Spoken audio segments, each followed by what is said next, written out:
दोस्तों नमस्कार। आशा है कि आप अच्छे होंगे। आज हम 4 बिंदुओं पर चर्चा करेंगे।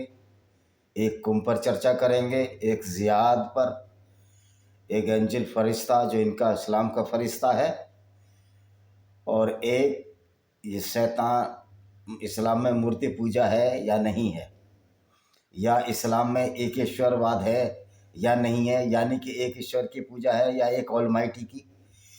ईश्वर और अल्लाह में तो बहुत फ़र्क है। और मेरे बहुत से मुसलमान भाई कमेंट करते हैं कि आप अपनी ज़्यादा अकल मत झाड़ो। ओ भाई, अकल झाड़ने से तो हमको पता लगा कि इस्लाम में किस तरह इंसानियत के खिलाफ बातें लिखी हुई हैं। तो अकल बुद्धि लगाने से ही तो ये पता लगा हमको कि जो कुरान का अल्लाह है वो एक काल्पनिक अल्लाह है, उसका कोई अस्तित्व नहीं है। क्योंकि अगर दुनिया को बनाने वाला अल्लाह होता तो दुनिया बनाने वाले को तो ये पता होता मैंने क्या बनाया। खिलौने बनाने वाले को पता होता है मैंने खिलौना किस तरह बनाया और किस तरह आकृति का, शेप और साइज का है।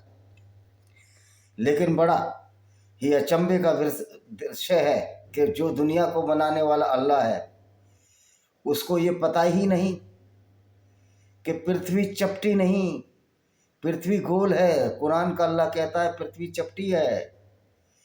कुरान का अल्लाह कहता है पृथ्वी स्थिर है, सूर्य उसके चारों तरफ चक्कर मारता है।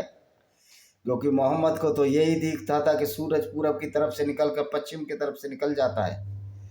तो जब इस तरह के पैगंबर हो, इस तरह का अल्लाह हो, इस तरह का फरिश्ता हो, तो वो कैसे बात सच्ची हो सकती है। तो काल्पनिक अल्लाह के चक्कर में तुम्हारी जिंदगियां खराब हो गई हैं। और हम कुरान को पढ़ने से तो ज्ञात हुआ इसमें बहुत सारी विसंगतियां हैं, बहुत सारा झूठ, काल्पनिक और मिथ्या बातें इस कुरान में छिपी हुई हैं। जो दुनिया को बनाने वाला ये कुरान का अल्लाह है, इसको भी खालिक बोलते हैं। और जो जिनको अल्लाह बनाता है उनको मखलूक बोलते हैं। तो उसको पता ही नहीं है कि हमारी मखलूक कैसी है, हमारी पृथ्वी कैसी है जो बनाई। कायनात का पता नहीं अल्लाह को। पता नहीं कौन कौन से सब्जबाग इस अल्लाह ने जन्नत के नाम पर लोगों को दिखा दिए। तो भाई ये अल्लाह नहीं था, ये मोहम्मद साहब ही थे जो सारे खुराफात कर रहे थे और सिर्फ अपने स्वार्थ के लिए कर रहे थे। तो आज सबसे पहले चैप्टर पकड़ते हैं कि कुंभ में मुसलमानों की एंट्री क्यों। भाई तुम्हारे कुरान में ही तो लिखा है कि गैर मुस्लिमों से दोस्ती नहीं करनी, फिर कुंभ में जाने की आपको चुल क्यों है। अगर आप कुंभ जाते हैं तो आपका तो ईमान खारिज हो जाएगा, आप तो मुसलमान ही नहीं रह पाओगे। क्योंकि आप तो उन कस्टम को मान रहे हैं जो कि काफिर करते हैं। और काफिर तो तुम्हारे हिसाब से बहुत गंदे, गलीच और नीच और पापी हैं। गो की पापी तो वो लोग हैं जो दूसरों को नफरत फैलाते हैं। सबसे बड़ा पाप जो किया है वो कुरान ने किया है, जो पूरी दुनिया में नफरत फैलाई है। हम लोग साफ बोलने की प्रवृत्ति खो चुके हैं। हमको साफ बोलना चाहिए, सत्यता स्वीकार करनी चाहिए। जो लोग कहते हैं कि अरबी नहीं जानते, ओ भाई अरबी भी मैंने पढ़ लिया। अब अरबी पे भी आप बहस कर लीजिए, आपका खुला निमंत्रण है, खुला आमंत्रण है। वोकैबुलरी तो मैं पहले ही जानता था, अब अक्षरें लिखना भी जान गया हूँ, तो आप उसमें बहस कर लीजिए। तो भाई कुंभ में आप जाते क्यों? जब मक्का में सारे गैर मुस्लिमों की एंट्री बंद है तो फिर कुंभ में क्यों जाना तुमको? खाली दुकानें लगाकर उन काफिरों से पैसा कमाना है जिनसे तुम नफरत करते हो। मैं तो कहता हूँ जब नफरत करते हो तो पूरी तरह करो। कुरान पर चलना है तो पूरी तरह चलो। ये आधी अधूरी सुन्नत क्यों? इस्लाम की आधी अधूरी शिक्षा में क्यों खुश हो? तो निश्चित तौर पर वहाँ दुकान बनाकर काफिरों का पैसा आप लेना चाहते हो। काफिरों से पैसा कमाना, उन काफिरों से जिनको कुरान हमेशा के लिए गैर मुस्लिमों को जो भेदभाव करती है उनसे नफरत फैलाती है। तुमको ऐसे लोगों का पैसा चाहिए? अगर कुंभ में जाना है तो छोड़ो ये कुरान की बातों को, छोड़ो कुरान की नफरती बातों को। कुरान का परित्याग करो, इस्लाम का परित्याग करो, अपनी विचारधारा को परिशुद्ध करो, इंसानियत की तरफ बढ़ो। तो जाइए कुंभ में, दुकान लगाइए और कहिए कि हम ऐसे अल्लाह को नहीं मानते जो दुनिया में नफरत फैलाता है, जो दुनिया में भेदभाव फैलाता है। कहिए हम ऐसे पैगंबर को नहीं मानते जिसने पूरी जिंदगी काफिले लूटे, तबूक तक लड़ाई में लूटने गए, बनु कुरैजा के काफिले को लूटा, जिसने बनु कुरैजा की औरतों को जो बाद में बची आपस में बांटने के बाद उनको नजद के बाजारों में बेच दिया। ये तो आपकी किताब में है, ये तो आपकी सही मुस्लिम, सही बुखारी, सीरत रसूलुल्लाह इब्ने इसाक के 465 नंबर पेज अध्याय 83 में लिखा हुआ है। तो कहो कि हमने इन सब बातों का विरोध करना है जो बातें इंसानियत के खिलाफ हैं। कहो कि हम मानवता के लिए लड़ाई लड़ेंगे, मानवता के हक में खड़े होंगे, तो जाइए, आपका कुंभ में स्वागत है। लेकिन अगर आप ऐसी विचारधारा के साथ जाओगे जिसमें गैर मुस्लिमों की मूर्तियां तोड़ना मना है, अभी भी इन लोगों के दिमाग में क्या भूसा भरा हुआ है, ये कहते हैं मूर्तियां पूजा क्यों करते हो। तो मैं इस्लाम की मूर्ति पूजा पर आ जाता हूँ। धीरे धीरे ऐसे ही हम चारों चैप्टर को कवर कर लेंगे। इस्लाम में मूर्ति पूजा नहीं है। आप जिस हजर अस्वद को चूमते हो, जिसको काला पत्थर कहते हो, जिसको इब्राहिम ने लगाया था, मैं दावा करता हूँ कि जो हजर अस्वद है, जो काला पत्थर है, इब्राहिम नाम का कोई आदमी हुआ नहीं, वो काल्पनिक इब्राहिम है जो कि यहूदियों की धर्म पुस्तक और ईसाइयों के ओल्ड टेस्टामेंट से लिया है। उस काले पत्थर की कार्बन डेटा करा लें, वो पत्थर कोई जन्नत वन्नत का पत्थर नहीं है। वो पत्थर भी हमारे दुनिया में मिलने वाले पत्थरों में से एक निकलेगा, या बहुत से बहुत जो उल्का पिंड, जो एस्ट्राइड गिरते हैं ऊपर से, उसका रूप होगा। तो आप हजर अस्वद की चेकिंग क्यों नहीं कराते? नहीं कराएंगे, क्योंकि झूठ पर ईमान टिका है। तुम्हारा जो ईमान है झूठ पर टिका है, तुम्हारा ईमान नफरत पर टिका है। और आपको कुंभ में एंट्री चाहिए, और उन लोगों से पैसा चाहिए जो लोग काफिर हैं, नीच हैं, नजस है, कुरान के हिसाब से गंदे हैं, पोटी जितने गंदे हैं। आपको उन लोगों से पैसे की क्या आवश्यकता है? आपके पास तो अल्लाह है, आपको अल्लाह पैसा देगा, आपको अल्लाह सब कुछ देगा। गो कि अल्लाह आपको सारी बातें गलत बताएगा, पृथ्वी को चपटी बताएगा, और ऊपर से पहाड़ गाड़ते हुए बताएगा। यानी कि कुरान की साइंस पढ़ने से कोई भी मुसलमान, अगर अल्लाह में इतनी ताकत है, तो अच्छा वैज्ञानिक नहीं बन सकता, अच्छा विचारक तो नहीं बन सकता, अच्छा इंसान भी नहीं बन सकता। अब आते हैं, ये हो गया तो मूर्ति पूजा आप करते हो। जो काबा है, काबा के चारों तरफ भी आप चक्कर लगाते हो, क्या वो पत्थर नहीं है? कोई पत्थर को सेब देकर अगर पूज रहा है मूर्ति के रूप में, और वो किसी को नुकसान भी नहीं पहुंचा रहा, तब आपको क्या चुल है, क्या खुजली है आप लोगों को। लेकिन अगर आप उस पत्थर का न कोई आकार है, माचिस की डिब्बी की तरह 7 चक्कर लगा रहे हो आप उस पर, 7 चक्कर लगाने के बाद हजरत अस्वद को चूमने के लिए होड़ लगी हुई है। वो पत्थर जो अब्दुल ताहिर जन्नती 22 साल तक जिस पर लैट्रिन होती रही, पेशाब होता रहा, उस पत्थर को चूमने की होड़ लगी रही है। कम से कम अगर हिंदुओं में या ईसाइयों में जो मूर्ति पूजा होती है, मूर्ति पूजा स्थापित करने से पहले उसको धोया जाता है, उसको पवित्र किया जाता है, उसका आचमन दूध से होता है, अभिषेक किया जाता है मूर्ति का, तब जाकर उसको ईश्वर का स्वरूप मानकर पूजा होती है। हर हिंदू जानता है मूर्ति में कोई ताकत नहीं है, लेकिन मूर्ति उसके ध्यान का केंद्र होती है। मूर्ति एक कंसंट्रेशन होती है। वो ये सोचता है कि मैं इस मूर्ति के माध्यम से उस राम की पूजा कर रहा हूँ जिसने आदर्श मानदंड स्थापित किए, जिसने पराई नारी की तरफ देखा तक नहीं। और आप उस काबा के चारों तरफ चक्कर लगाते और शैतान के नाम पर पत्थर मारने वाले लोग, तुम उस पैगंबर की पूजा करते हो जो सो कॉल्ड पैगंबर है, जिसने हजारों स्त्रियों का जीवन बर्बाद किया, जिसने हजारों स्त्रियों को नजद के बाजारों में बेचा, जिसकी वजह से एक ऐसी विचारधारा का जन्म हुआ जिसने स्त्री को आदि बुद्धि का कहा। मोहम्मद साहब ने स्त्रियों को नरकवासी बताया, गैर मुस्लिमों को नरकवासी बताया। तो राम की पूजा करने से तो वो फल मिलेगा, आपका दिमाग शुद्ध होगा कि एक ऐसा व्यक्ति जिस स्त्री का अपहरण किया अपनी का, उसके लिए लड़े। और रावण तो मोहम्मद साहब से बहुत अच्छा था। कल किसी ने परसों कमेंट किया था सीता और रावण कोई पाकिस्तानी है, फिर मैंने उसको कमेंट पे जो जवाब दिया उसने वो कमेंट ही मिटा दिया। मैंने कहा रावण तो मोहम्मद से बहुत अच्छा था। रावण ने जब अशोक वाटिका में सीता का हरण किया तो उसने अपनी विभीषण की बहन ताड़का नाम के अंडर में रखा, और जब भी गया तो ताड़का सीता जी के साथ रहती थी और कई बार वो अपनी पत्नी के साथ गया। और फिर रावण का जो हश्र हुआ, कितना बुरा हश्र हुआ कि एक सीता को हाथ भी नहीं लगाया। उसका जो हश्र हुआ, तो मोहम्मद साहब का करैक्टर और रावण के करैक्टर से तुलना करो तो रावण का करैक्टर तो बहुत अच्छा है। रावण विद्वान था, फिर कांट विद्वान था, लेकिन आपके मोहम्मद साहब तो उम्मी थे, पढ़े लिखे ही नहीं थे। नई नई चीज़ें लोगों को बताते थे। कहीं एक बेचारे मुसलमान को बताया खेती इस तरह करो, इनकी हदीसों में है, उसकी खेती उजड़ गई। कई लोगों को बोल दिया कि अगर सांप भी काट ले तो 7 अजवा खजूर खा लो, आपका सांप का जहर निकल जाएगा। तो आप करो ना मोहम्मद साहब की बात पर अमल, कटवाओ ना जहरीले सांपों से, और 7 अजवा खजूर पहले मंगा कर रख लो, क्या आप बच पाओगे? तो इस तरह की बातें से तो ये रावण का करैक्टर भी बहुत ऊंचा है। रावण ज़्यादा विद्वान मोहम्मद के मुकाबले। मोहम्मद ने पूरी दुनिया में फसाद फैलाया, मोहम्मद ने पूरी दुनिया में लोगों को मरवाया, काफिलों को लुटवाया। अबू सुफियान जो इनका चचेरा भाई था, उनके काफिले लूटने की कोशिश हुई, जो ये यहूदी थे।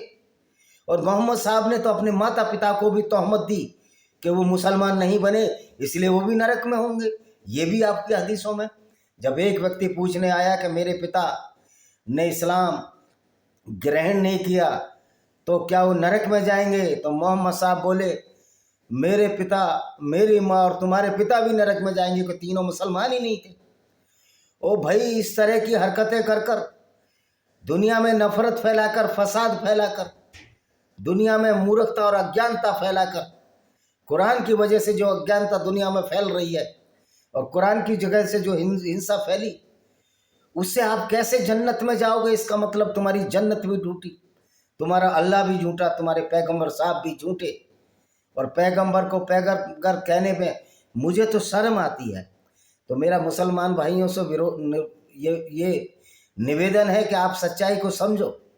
अगर आप सच्चाई को नहीं समझोगे तो आप इसी तरह के जो अज्ञानता के भंवर सागर में विचरण करते रहोगे और तुम्हारा छुटकारा नहीं होगा। मैं गारंटी देता हूँ, अल्लाह में और मोहम्मद में अगर इतनी ताकत है तो हमारे मुस्लिम भाई जो साइंस की पढ़ाई पढ़ रहे हैं वो वही लिख कर आए जो आपके कुरान में लिखा है। अल्लाह क्या, 1,00,000 अल्लाह भी आ जाए तो आपको पुस्तक में जिता नहीं सकते। तो आपकी मुनाफकत का ये आलम है कि साइंस की किताबों में कुछ लिखते हो, सही बात लिखते हो, और फिर जब कुरान पढ़ते हो मस्जिद में तो उन गलत बातों को आप मस्जिद के अंदर फॉलो करते हो। तो क्या ये डबल स्टैंडर्ड नहीं है? या तो विज्ञान को मानो या फिर कुरान को मानो। अगर कुरान को मानते हो तो आप अच्छे वैज्ञानिक बन ही नहीं सकते। अगर आप विज्ञान को मानते हो तो कुरान तो वैसे ही फेल हो जाती है। अल्लाह का तस्वुर, मोहम्मद साहब की जो कुरान साइंस और विज्ञान के बारे में जो कल्पना है वो धराशायी हो जाती है। अब आते हैं जिहाद पर। जिहाद असगर, छोटा जिहाद, जिसमें गैर मुस्लिमों को पूरी दुनिया से ख़त्म करना है, गैर मुस्लिमों से पूरी दुनिया को ख़त्म करना है और पूरी दुनिया में इस्लाम की अज्ञानता फैलानी है। वो अज्ञानता जो ये कहती है कि पृथ्वी स्थिर है और सूरज उसके चारों तरफ घूमता है, ऐसी अज्ञानता फैलाते हैं। ये है इस्लाम का जिहाद। और जो गैर मुस्लिम इस्लाम कबूल ना करे उनको कत्ल कर दो, उनकी औरतों को बाज़ारों में भेज दो, उनके साथ बलात्कार करो, उनको यौन दासी बनाओ, उनको रखेल बनाओ। कई बार तो मोहम्मद साहब के ज़माने में एक यहूदी औरत को इतनी बार बेचा गया, उसको अपने सही मालिक का पता ही नहीं था। हिंदू औरतों को इस इस्लामिक विचारधारा की वजह से मरने के लिए मजबूर किया, जलजौहर और अग्निजौहर करने पड़े। तुम होते कौन हो हमको ये रोकने वाले? हम ज्ञान ना झाड़ें, हम ज्ञान झाड़ रहे हैं, हम अज्ञानता नहीं फैला रहे। और हमारे ज्ञान की वजह से हमारे मुस्लिम भाई अज्ञानता से बाहर आ रहे हैं और कुरान की उन आयतों को रिफ्यूट कर रहे हैं, ठुकरा रहे हैं, जो इंसानियत को शर्मसार कर रही है, जो मानवता को शर्मसार कर रही है। पैगंबर की सच्चाई आपकी किताबों में लिखी है। उस पैगंबर की सच्चाई पढ़ने से प्रतीत होता है कि ये किसी भी तरह एक अच्छे इंसान का कार्य नहीं था जो तुम्हारे सल्लल्लाहु वल्लाहि वसल्लम रसगुल्ला मोहम्मद साहब ने किए। तो तुम्हारे रसगुल्ले साहब सल्लल्लाहु अलैहि वसल्लम रसूला है, रसूल इलाही के कार्यों को ना बताएं क्या? क्या मानवता की रक्षा ना करें? क्या हमारे मुस्लिम भाइयों को कुरान का वो अंधकार का रास्ता ना बताएं जिसमें हमारे भाई मुस्लिम भाई गर्त में पढ़कर कुरान लोगों में हिंसा फैला रहे हैं, लोगों में वायलेंस कर रहे हैं? अगर आपका पड़ोसी गैर मुस्लिम है, कुरान तो ये कहती है उसको दोस्त मत बनाओ, उसके साथ मोहब्बत मत करो। और वैसे आप बड़ी बड़ी बातें करते हो कि पड़ोसी का ख्याल रखो। पड़ोसी का उसका ख्याल रखना है इस्लाम में जो सिर्फ मुसलमान है, गैर मुस्लिम के लिए तो ख्याल नहीं रखना। तो जो जिहाद असगर है, छोटा जिहाद जिसमें गैर मुस्लिमों को कत्ल करते हैं, क्या ये बात ना बताएं? अगर जिहाद असगर हो सकता है तो मैं आपसे पूछना चाहता हूँ, आपके अल्लाह ने ये आदेश दिया है कि जिहाद करो जो एक काल्पनिक अल्लाह है, और गैर मुस्लिमों को कत्ल करो, पूरी दुनिया में इस्लाम फैलाओ। तो दूसरों का ऑलमाइटी या भगवान जिसको भी मानते हैं, क्या वो ये आदेश नहीं दे रहा है? हमारा भगवान श्री कृष्ण माँ भगवत गीता में तो कहा गया है कि दुष्ट के साथ दुष्टता का व्यवहार करो। ये तो हमारे हिंदू भाई अभी भी गीता का उपदेश नहीं पढ़ रहे हैं, दुष्ट के साथ दुष्टता का व्यवहार कर रहे हो। क्या दूसरों से नफरत करना दुष्टता नहीं है जो तुम्हें कुरान सिखाती है? जिस तरह अज्ञानता के चक्कर में अपने को फंसाती है, क्या दूसरों की औरतों को लूट कर बाजारों में बेचना ये दुष्टता नहीं है? और ये काम मोहम्मद साहब ने भी किए थे। तो भाई ऐसी दुष्टता के खिलाफ जो तुम्हारा जिहाद असगर है, क्या उसके खिलाफ सटे साटे समाचारित नहीं किया जाए? क्या क्रिया के विपरीत प्रतिक्रिया नहीं हो? यानी कि आपको खुली छूट है, आप जिहाद करेंगे, लोगों को कत्ल करेंगे, और उसका विरोध हम तर्क से भी ना करें, हम वीडियो भी ना डालें। भाई हम वीडियो भी डालेंगे, तर्क और शस्त्र और शास्त्र जब जरूरी हो तो ये हमारे धर्म में लिखा है, उठाए जाए धर्म की रक्षा के लिए। कहते ना, हिंसा सवर्तो वर्जति और धर्म रक्षति तथैव। अगर धर्म की रक्षा करनी है तो हिंसा जायज है। अगर आप संत विरातु ने कहा, असीम विरातु जो बर्मा म्यांमार के संत हैं, जो बुद्धिस्ट हैं, बुद्धिस्ट तक को हाथ उठाने पड़े, उनको हथियार उठाने पड़े।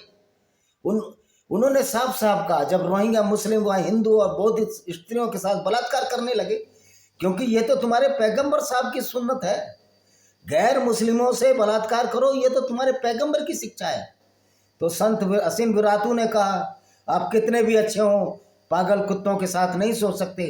और रोहिंग्या जो बलात्कार कर रहे थे, उनको अपने देश से खदेड़ दिया। सही मायने में मुझे लगता है संत असीम विरातु ने गीता पढ़ी। इजराइल के बेंजामिन नेताओं ने गीता पढ़ी, जो कहते हैं सटे सट्टे समाचार है, दुष्ट के साथ दुष्टता का व्यवहार करो। तो मैं ये कहना चाहता हूँ, अगर आप इस जिहाद असगर के फतूर को छोड़ दो, वरना तो जिहाद असगर के खिलाफ एंटी जिहाद भी हो सकता है।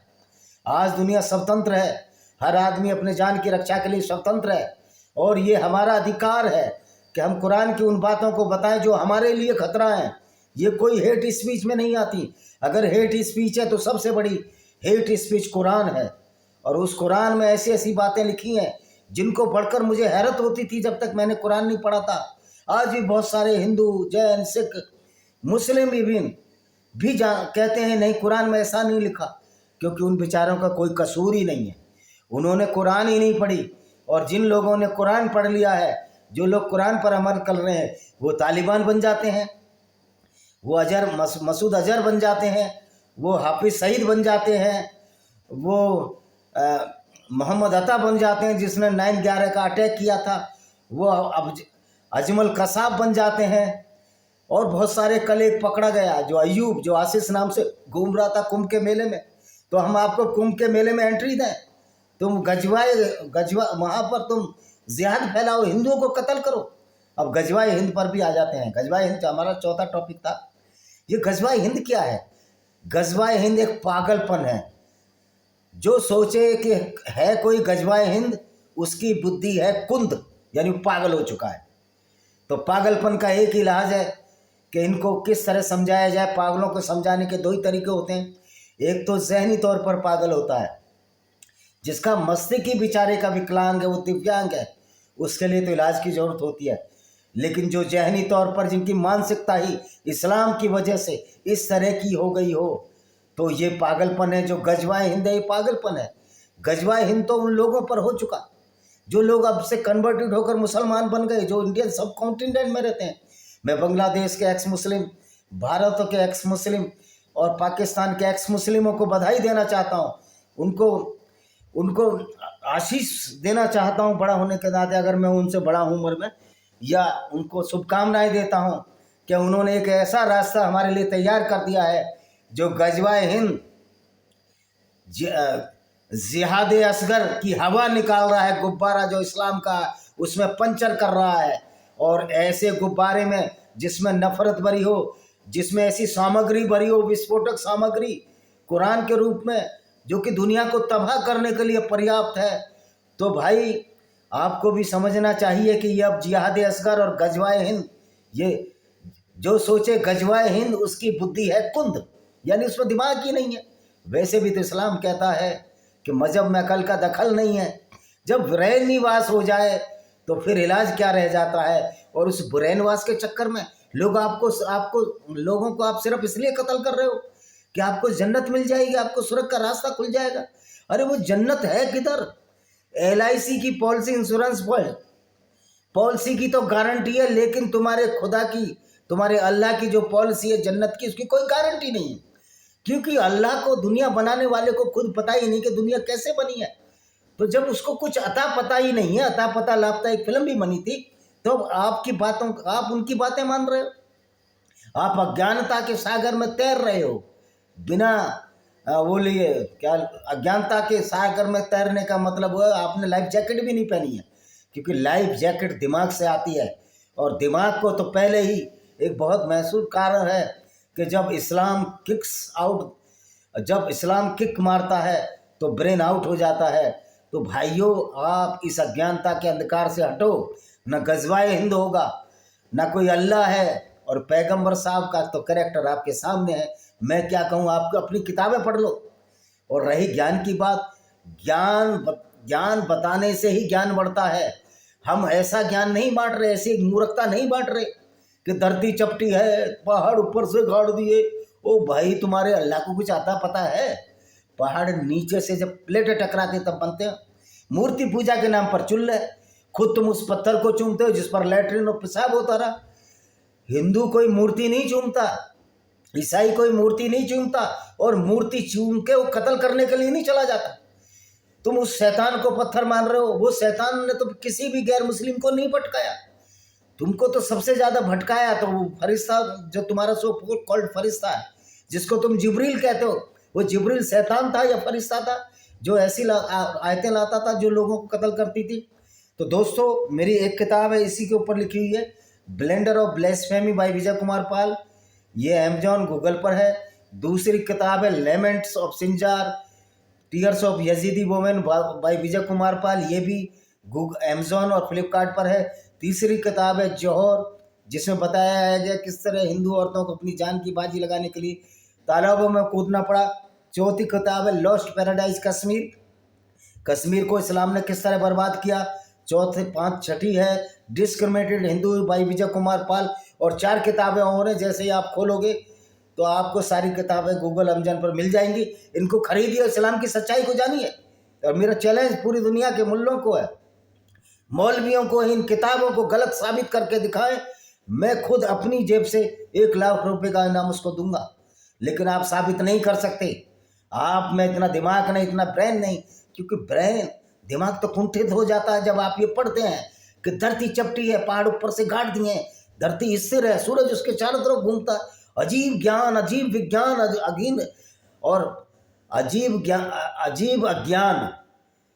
अजीब ज्ञान कहो या उसको अज्ञान कहो, अजीब विज्ञान।